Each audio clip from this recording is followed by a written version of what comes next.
Okay, just checking to see if anybody's online.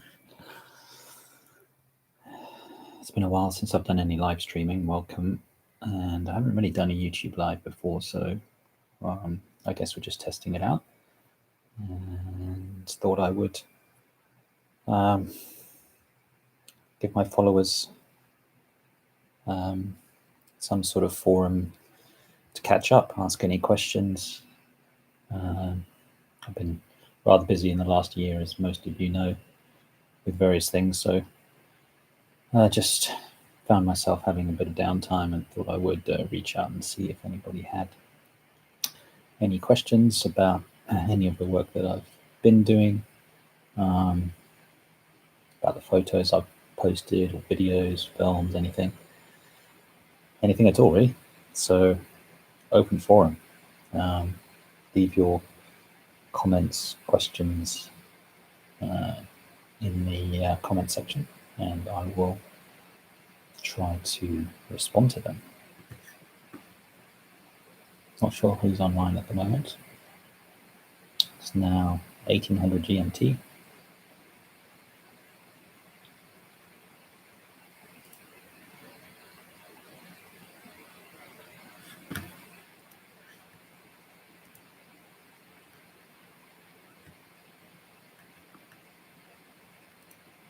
Let's just test this.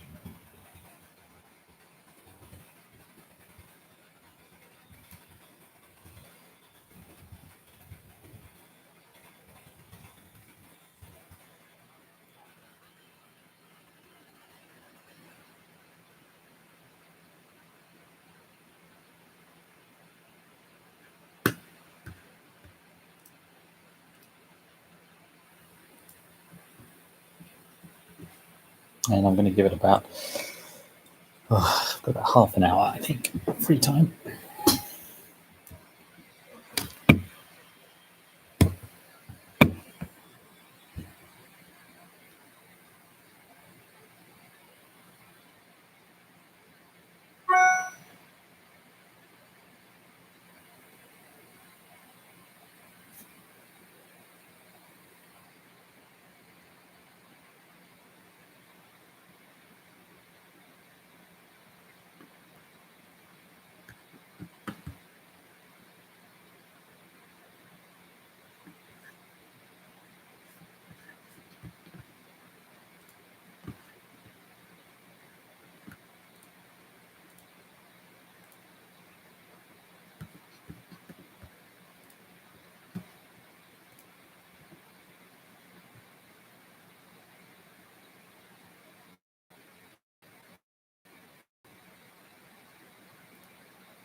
Okay, anyone there?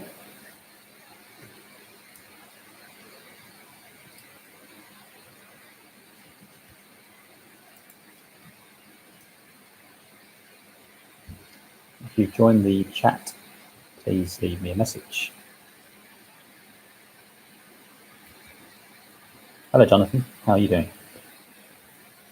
Fire away. I think you're the only guy in at the moment. I left it a bit late to notify people, so I'm guessing it's too short notice as much as anything. But good to hear from you.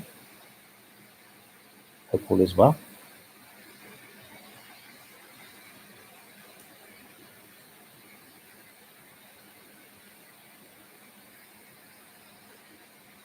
I'm in the US at the moment.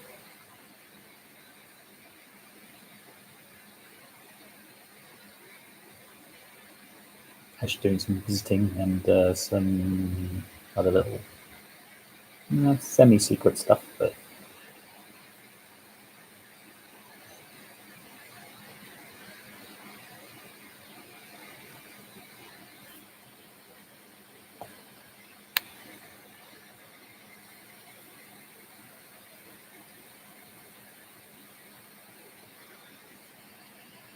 we're getting a few people coming online.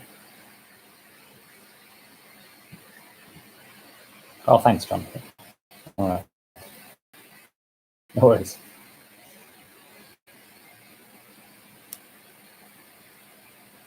Yeah, I hope something interesting, useful content. Haven't been doing so much lately on social media for various reasons.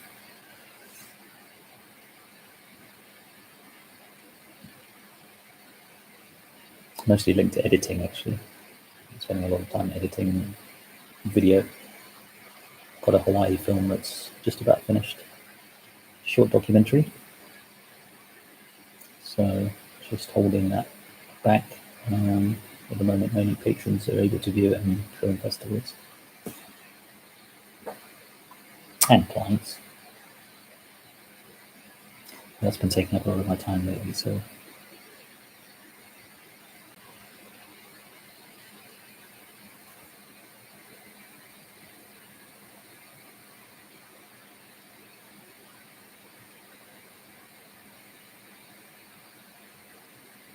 Scott as in Scott Wilson? Charles, which Charles? Not sure I know the Charles you're referring to. But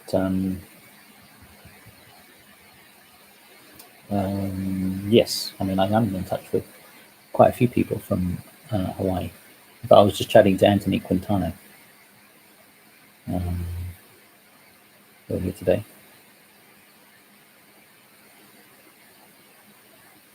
And yeah, I'm in touch with the Hawaii Tracker guys. Pretty much all the guys who I've connected with in Hawaii, I'm in touch with here and there. Haven't had a chance. No opportunity to go to Hawaii, back to Hawaii at the moment. But obviously, if I do, I'll definitely be trying to catch up with everyone.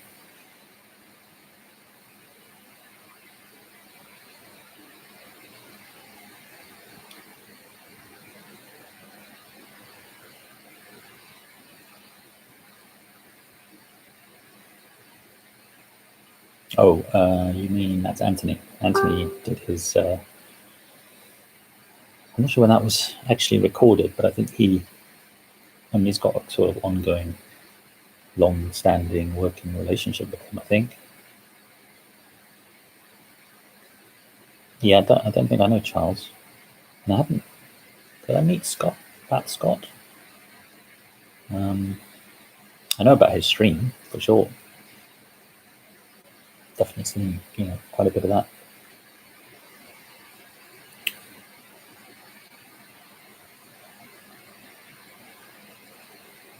Where are you at the moment?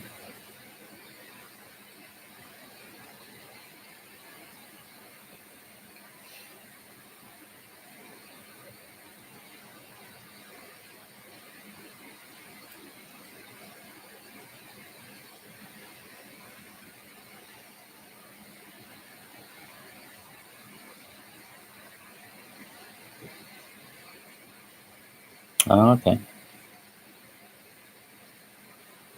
I'm in Sacramento at the moment. I just got back from Kansas a couple of days ago on a bit of a secret mission. Might be back there again this summer.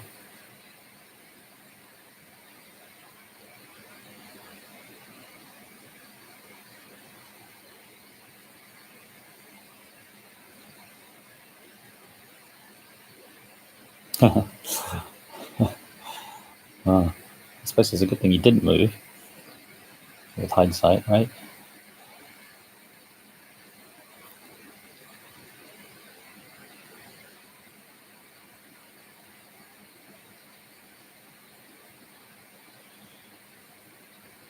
Yeah, it's nice. I know some people here, I know some people in San Francisco.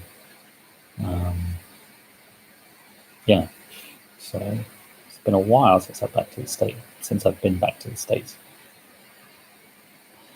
I think basically when I was in Hawaii last was kind of the last time I was, in the US, but kind of only really transited via the West Coast to get in and out back to Hong Kong. So it's good to be back in a bit more of a relaxed way this time. Got some things to do, but yeah, nice. Great weather.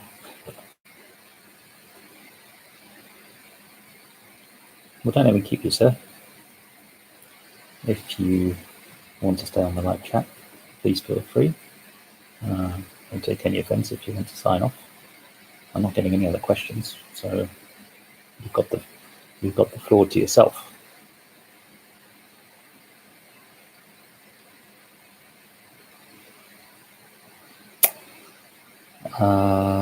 Well, after I finish in the States, I kind of got a plan to go to Europe and the UK and towards the end of this month and a bit of next month.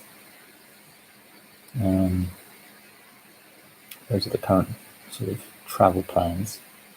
But I am, as I say, more than tentatively planning to come back to the US in the summer, around June, and possibly staying as long as all of July. A combination of things. So we'll see. That's still in the planning stages. But I could end up between here and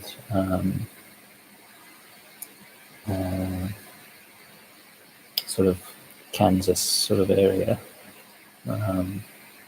during that time. So we'll see. Could be catching up with Brandon Clements, so that's a bit of a clue.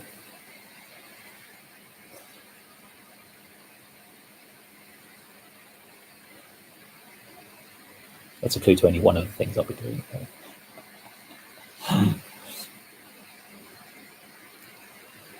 So there's that, and I'm sort of, in the background, I'm planning various other projects, trying to get some more assignment work. And yeah, you never know if things come off that could end up back in Africa this year, but not South Africa. Maybe back to Uganda.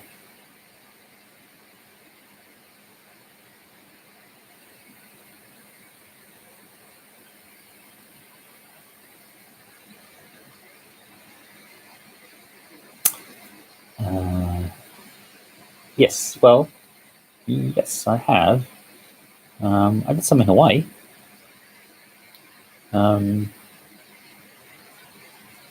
Yeah, I did some. I mean, longest exposures I've done in the last year, no more than about 10 minutes. But in Hawaii, I was just doing, I think, standard sort of 30 seconds, sort of long exposures of night skies. Oh, I did a bit in South Africa, actually, now that I think about it. I did time lapse, Milky Way sort of thing. That kind of shot.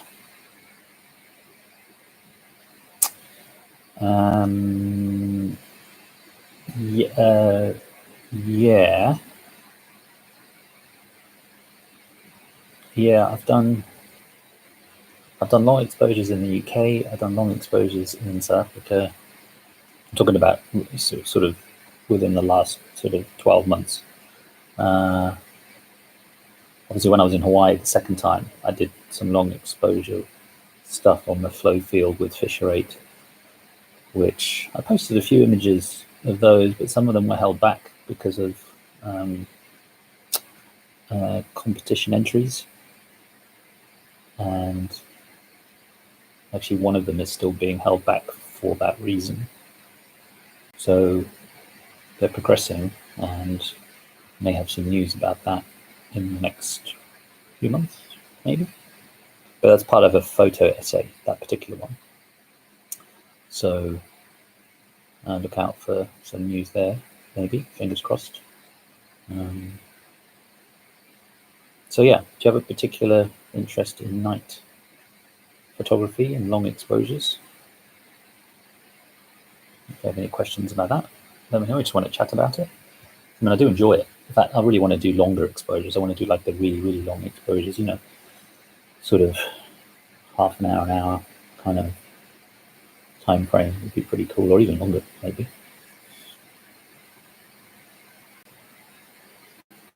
They're definitely fun. And they're very creative, especially painting.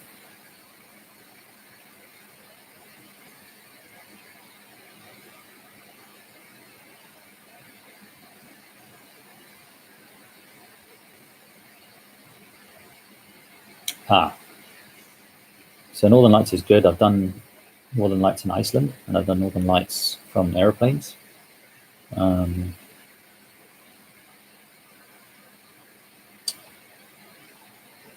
Your question about quality cameras and cost.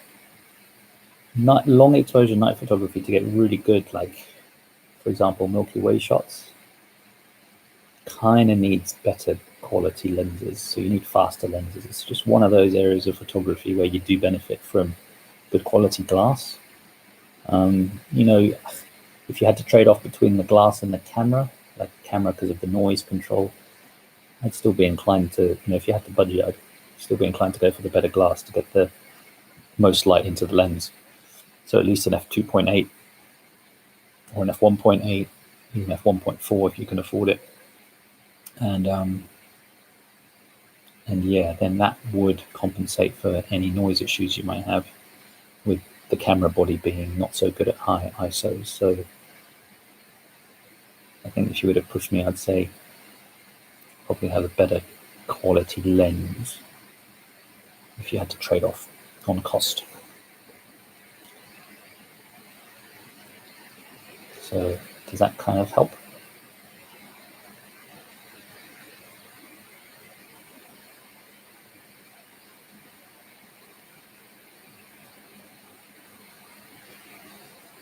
Yeah, I mean, drop me a line anytime if you have another question about that.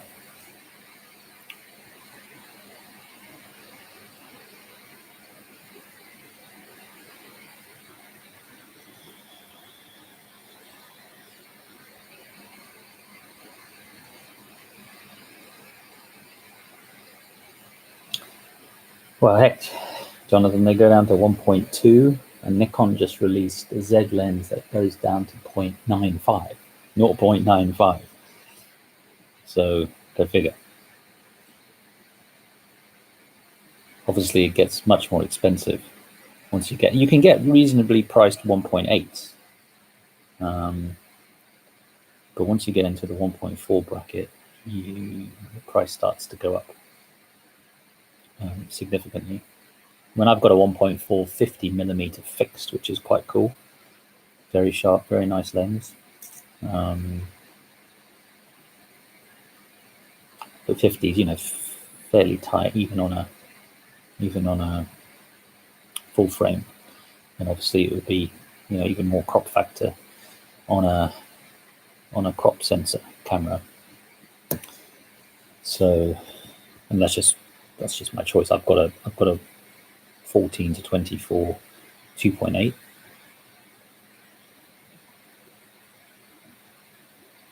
and that's pretty good for the wide angle night shots. So yeah, so 1.8, 1.4. So 1.8 is cheaper. That sort of gets you a little bit more light in for not a huge amount of money. 1.4, starts to get quite a bit more expensive. I'm not actually sure how much that new 0.95Z lens is, but it's a pretty amazing lens, I should think. All because of the new Z system has the wider opening, redesigned opening. So pretty cool. They've done amazing technical work making the Z series with lenses like that.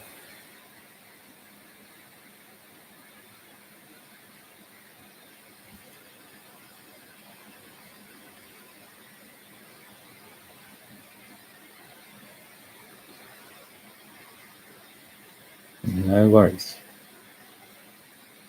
It's kind of why I'm here.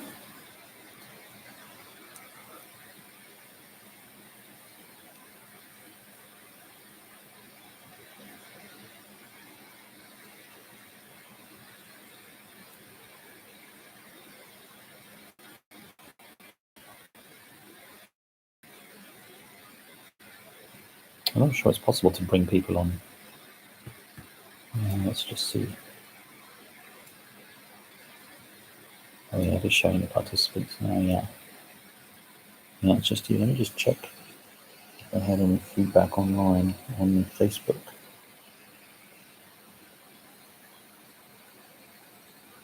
Oh, someone's just.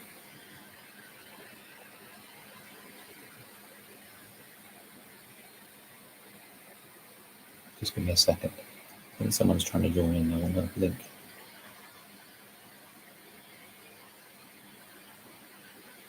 The reason I had to do it that way is because if I just put the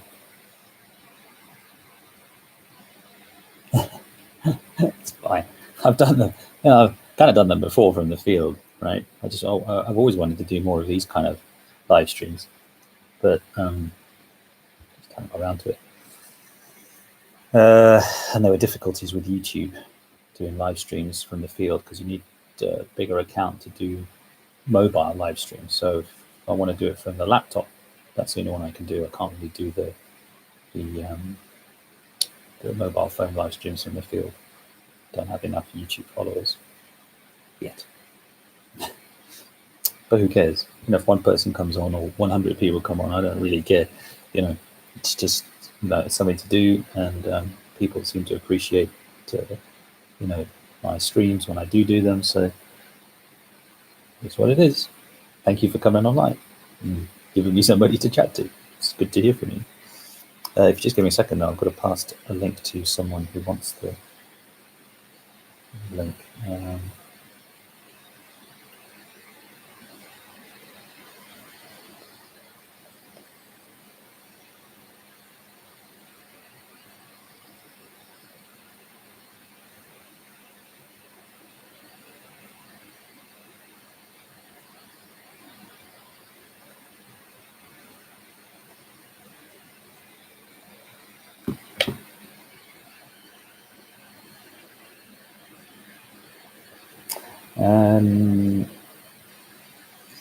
Yeah, that was a bit weird around the protest time. I don't really know what's going on there. I mean, it seemed to come back.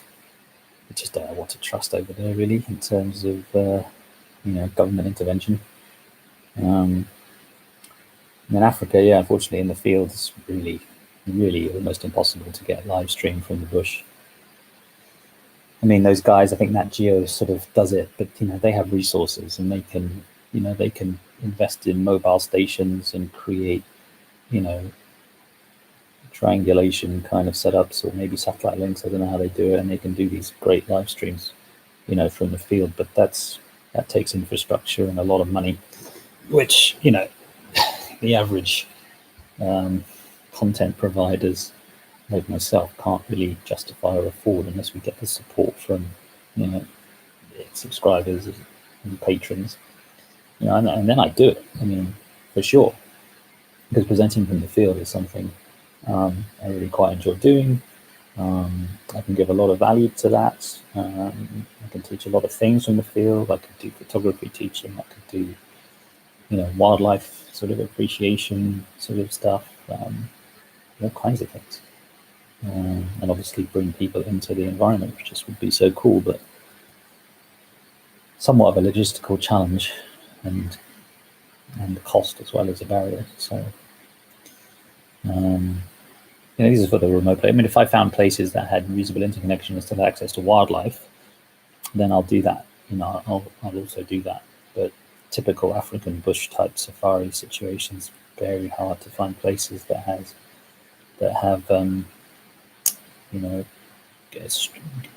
any cell signal, and even if they do, it's probably weak. So it doesn't really support live streaming. Then it'll be buffering like crazy, drop connections. Probably won't be able to hear me very well. All that kind of stuff. So it's a pity in a way.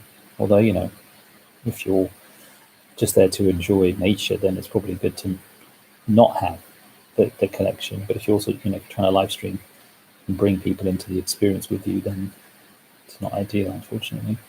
But I keep looking out for opportunities where I could be on a trip or an assignment and think about the ability, to live stream if there's a signal and interesting thing, however short it is. So yeah, watch this space. I'll keep trying for ideas like that. Obviously, the more support I can get for it through Portrayal, the better, because then I can start to justify the investment as well. So it's all part of the process, isn't it? Right.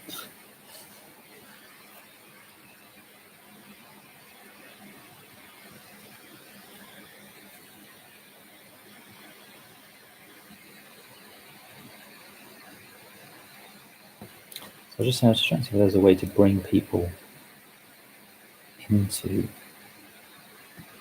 chat.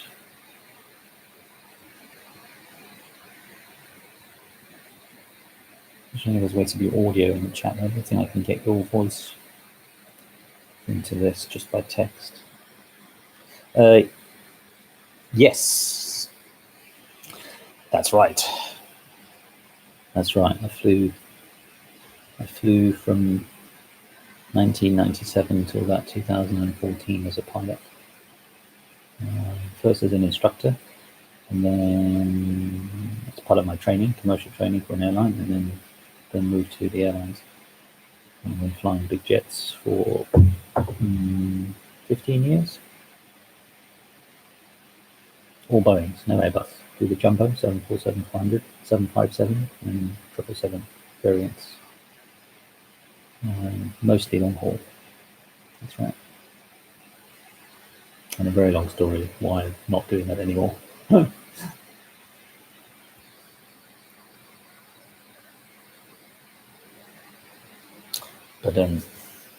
yeah.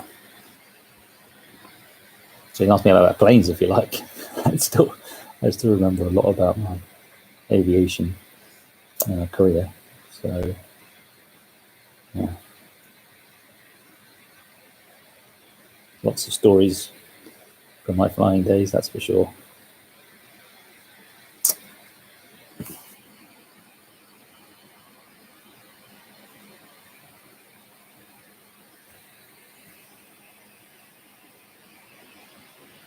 So did that answer your question? That was like Boeing 747-400, 757-200, 757-300, 777-200, 777-300, 777-300ER. All the planes that have flown commercially. The easiest plane to fly versus the hardest. Do you mean commercially or when training, light aircraft sort of training?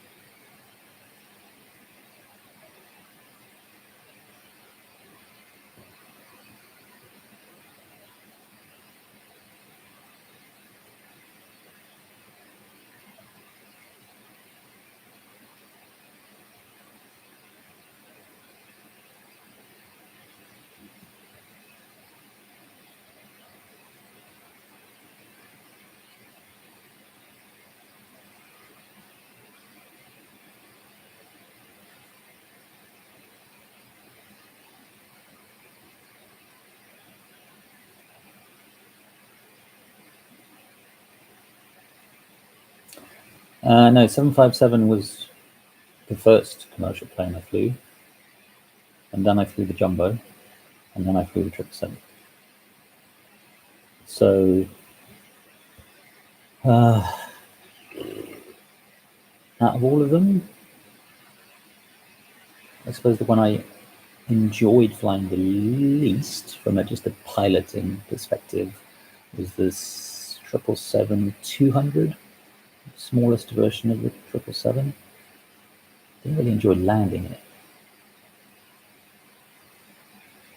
757 was great. It was great at heavy weights. It was great at light weights because of the performance was just phenomenal, like a pocket rocket. So much excess thrust. But then it was tricky to land nicely when it was really light. So if you were in an empty airplane, in a 757, it was a bit tricky to like do smooth landings in. But then the Jumbo's gorgeous. I mean, just a beautiful, beautiful machine. And the 777-300, similar-ish to the 200 in landing terms. But the ER was the best. 777-300 ER, fabulous. Really enjoyed flying that. In any situation, the 300 ER was just divine. So the Jumbo, the ER, 757 most of the time, and only the 777-200 was okay. Didn't get that much of a kick out of it, but the ER I did. 757 I did, especially at light weights, and the Jumbo was just iconic.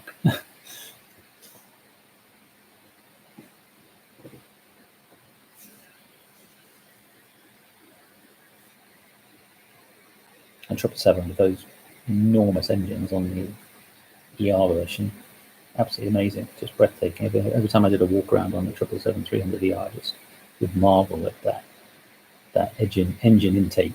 You know, two engines producing over 100,000 pounds of thrust each, just phenomenal. Beautifully designed fan blades, yeah, just a marvel of engineering.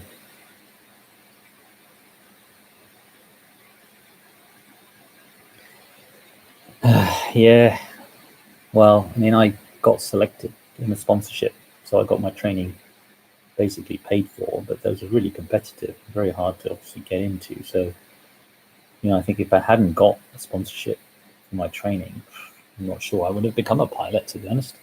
There's just too much debt that you would have to incur with no guarantee of getting it paid off, and just massive amount that goes into training. So, yeah, I mean, you're right to be concerned about paying off something like that, because it's a really high risk strategy to go into it paying for your own training. And to me, that just didn't make sense. So I just had to apply and hope I could, you know, was good enough to be selected for one of those programs. And thankfully I was. So that kind of helped set me up. But it wasn't all smooth sailing. There was some issues along the way with regard to the airline and their recruitment policy changing partway through the training. So my original airline I was sponsored by didn't actually end up recruiting me. I ended up going to another airline, which was kind of also lucky break I got, you know, sort of during that process. So as well, then that's how I ended up on the 757 first. So I went straight to a jet instead of what would have probably been a turboprop, you know, like a regional airplane. But I went straight onto a medium to long haul jet. So every cloud has a silver lining. You know, what was a worrying situation potentially when they, you know, they were going to continue the training. I was always going to finish the training, but they weren't necessarily going to be able to recruit like my intake and two other intakes around my intake from the college. But the college managed to get me straight in to an interview with another airline, and then the rest was history. I got that job, and that's how I started flying the 757 first. So yeah, you know, bad news became good news, and I was absolutely thrilled to be flying 757 as my first aeroplane, as you can imagine. I mean, it's a real pilot's aeroplane. You know, even though obviously it's getting old, and it was very serviceable. Hardly ever broke down. I mean, it was one of the most serviceable airplanes I've ever flown. very few tech problems, or even if it had tech problems, you could carry them. You could fly with them, and it wouldn't be an issue. Very serviceable. Yeah, had a great track record for that. 757, another classic plane.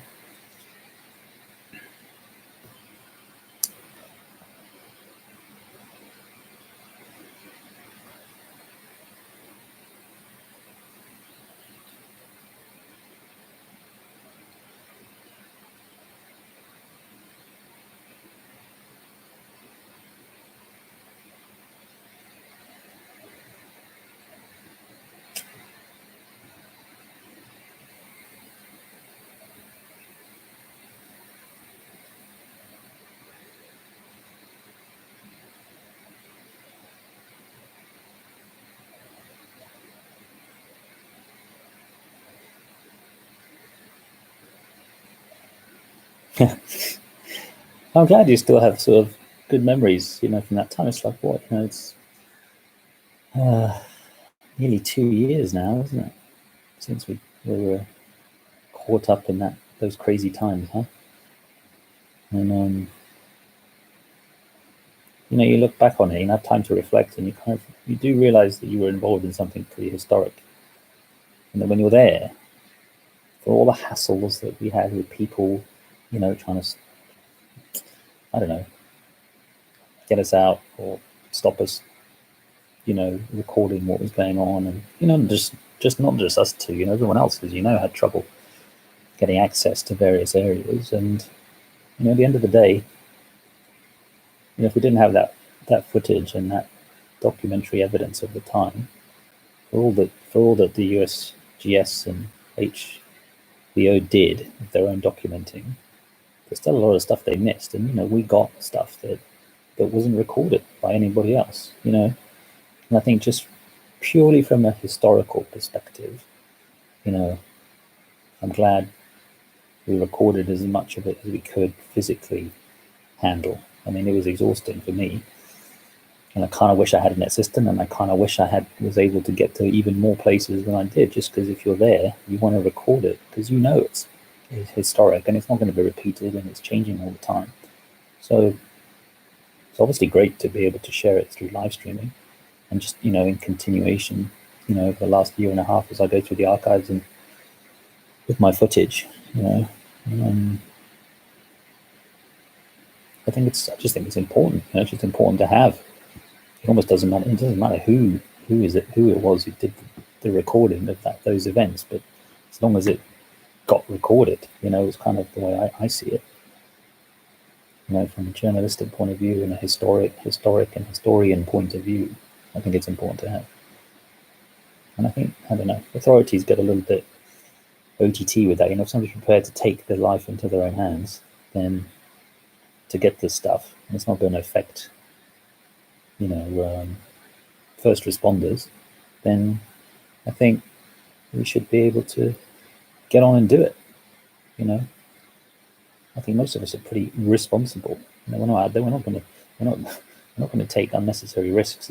Certainly I don't. I mean, it might seem like it to the average viewer, but I'm certainly weighing up the pros and cons of going out there and exposing myself to noxious gases and explosions and lava pouring out all over the place. I'm not going in there recklessly. So I don't know. I think they're over controlling, and they seem to think that they've got to control people who they think are out of control and just trying to get the shots. But that's what we're there to do. And I think just like they want to get on and do their thing with helping residents and stuff, they should just let us get on with what we want to do. Yeah, that's a classic. And he didn't even know, right? Didn't even know until after. Was it Anthony Quintana? Didn't even know until after he got back from that shoot. I think he was like, oh, classic stuff. Oh, Francis. Yeah, hello, mate. Didn't expect to see you online here. Hang on a sec.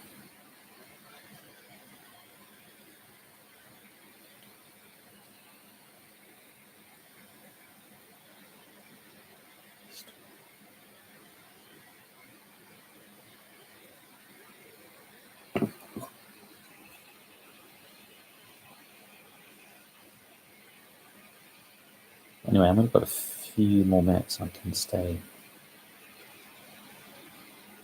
online. I've got to go off and do something in a few minutes.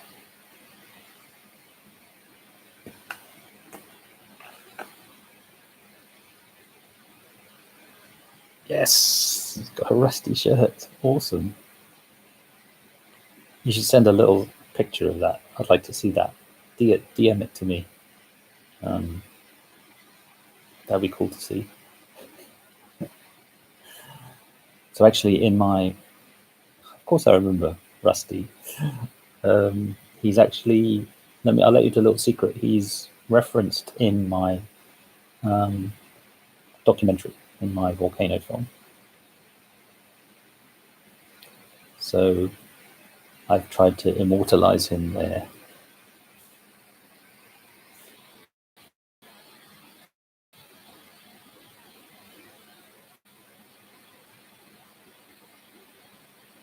You'll be pleased to know. So.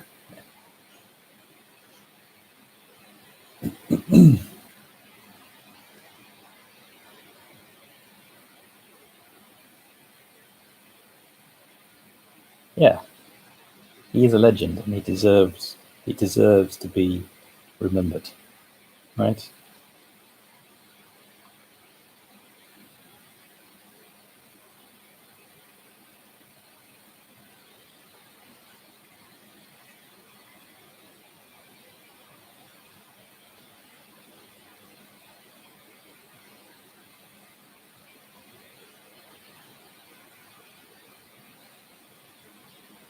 That's cool, man. Yeah, that's great.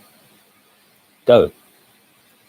Definitely go. Even after the eruption, I'm telling you, it looks incredible. I mean, it depends where you could access. I mean, obviously, I could get into Leilani with some friends I know there, but I think about Hawaii, the national park, Hawaii Volcanoes National Park, and the Volcano House, where you can view the crater. It's epic. It's absolutely incredible what it looks like, even from. I mean, just phenomenal. It's just mind blowing when you see the size of that crater, which has got the warm pond sort of developing in it now, right? Beginnings of a crater lake. I mean, just phenomenal. And then the new black sand beaches that you can now get to, amazing. To think they formed in a few months, just incredible. So, yeah, pretty cool. So yes, even though no lava, worth a look, for sure.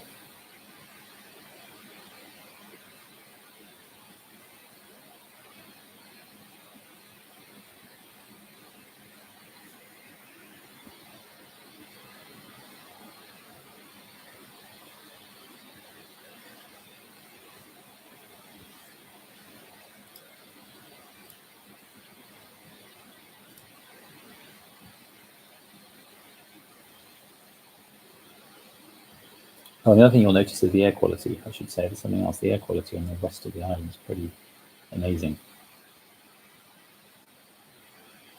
They've had really bad air quality for so long during the eruptions since the 1980s, and then now Kona side is just like epic visibility, right? And amazing sunsets.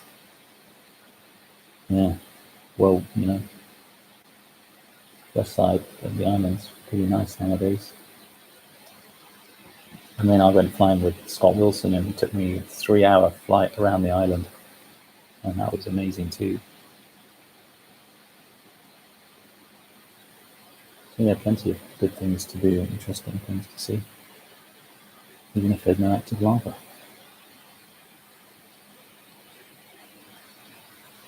I think the lake is incredible. I mean, obviously, what it could lead to, who knows? I think because of the groundwater level, it's not going to get that much higher, I believe.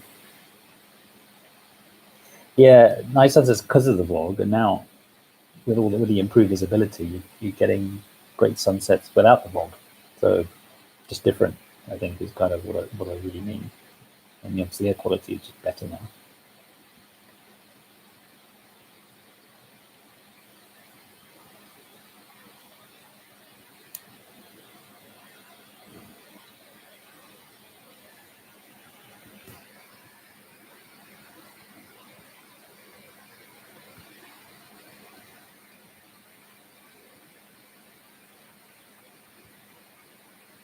Sorry, I'm just trying to see if anybody else wants to come online.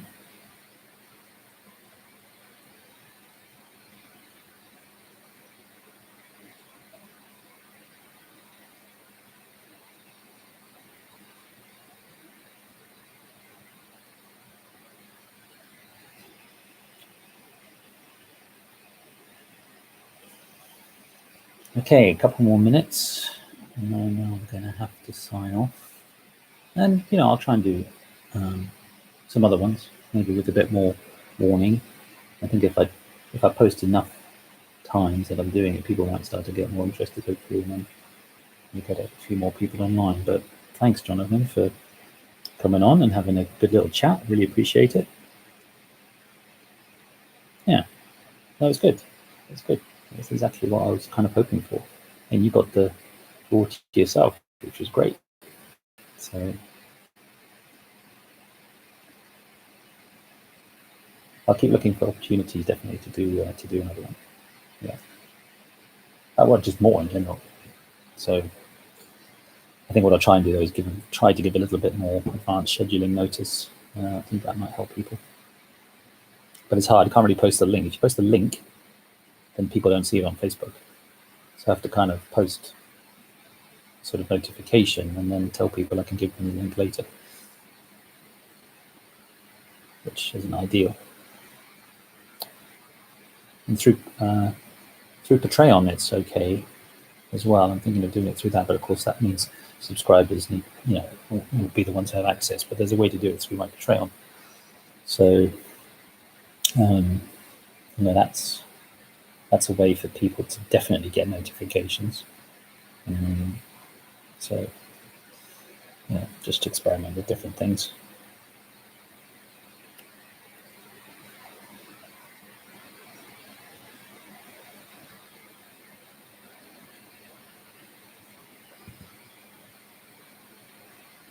Okay, I'm going to sign off now.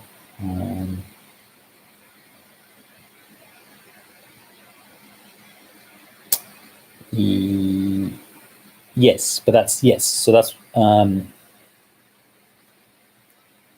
yes. So that's for YouTube subscribers as well. So that's one way of doing it for YouTube subscribers. But of course, I'm trying to reach people who aren't subscribed to YouTube or Patreon and have to use Facebook. If I post a link, no, they won't see it. That's the annoying thing. It'll be like maybe 10% of the people who are on my Facebook will see it. So I actually posted one with the link, and then I posted another one just saying that I'll be doing it, and asked them if they're interested, they should let me know, and I will give them the link. But you're right, I could do it through YouTube for YouTube subscribers that I already have,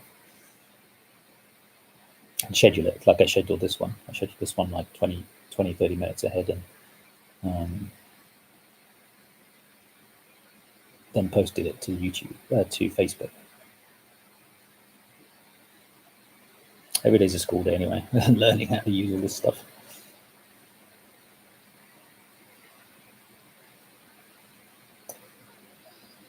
Okay. Nice chatting, Jonathan. I've got to sign off now. But yeah, look out for more of these, hopefully. Appreciate your time. Thanks for signing on. Good to chat. Thanks, and you too, Jonathan. All the best. And please send me a snapshot of your rusty shirt. Okay? In your office. Can't wait to see that. I mean, I've seen them before, but I haven't actually seen somebody who's got one and had it hanging up in their office. That's cool. Aloha, sir. Take it easy. Bye for now.